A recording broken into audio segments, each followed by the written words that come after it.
Star Bhojpuri के actress है, इनसे जानने की कोशिश करेंगे कि जवैनिया गांव में ये बच्चों के साथ दिवाली मनाने आई हैं। सबसे पहले आपका बहुत बहुत स्वागत है ma'am. Thank you so much. पाखी हेगड़े जी, एक बात बताइए, आप सब लोग अपने घर में दिवाली मनाते हैं, आप इन बच्चों के सामने एक बार दिखाइएगा, इन बच्चों के सामने आप दिवाली मना रही है, कितना मजा आ रहा है दिवाली मना के? सबसे अच्छा तो इन लोगों के साथ में लगता है। इन लोगों का जो मस्ती होता है ना, वो कोई नहीं कर सकता है। बड़े तो ऐसे ही बड़े हो चुके हैं, लेकिन ये लोग सब लोग बहुत प्यारे बच्चे हैं।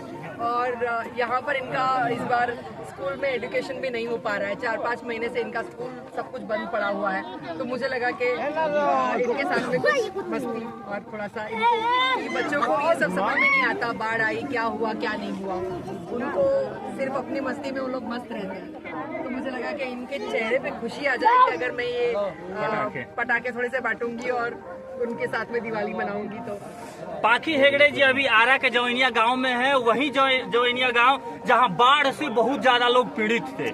यहाँ के घर, विद्यालय, मैंने सब चीज बह गया, हाई स्कूल, +2 का स्कूल सारा चुए, और बच्चे जो है 6 महीने साल भर से पढ़ नहीं पा रहे हैं अच्छे से। मैम आई है बच्चों के साथ दिवाली मनाने के लिए। सारे बच्चे के चेहरे पे मुस्कान है एक मैम को देखकर, क्योंकि जिसको हम टीवी में देखते थे वो साक्षात लोगों के सामने आ जाए तो एक अलग ही हृदय में उत्साह जगती है। मैम क्या कहना चाहिएगा बच्चों की खुशी देखकर? मैं तो बहुत खुश हूँ और आप सभी लोगों को बोल रही हूँ कि बोलिए जल्दी से जय छठी मैया, जय छठी मैया। बाकी यहाँ पे आपने कंबल बांटा, कंबल बांटने के बाद फिर पटाखा छोड़ रही हैं और दिवाली है, छठ है, और आपको देखकर लगता है कि और कई कलाकार यहाँ पे आएंगे और वितरण करेंगे और पटाखा छोड़ेंगे। मैं यही चाहती हूँ सभी स्टार लोग यहाँ पर आए और कुछ करें।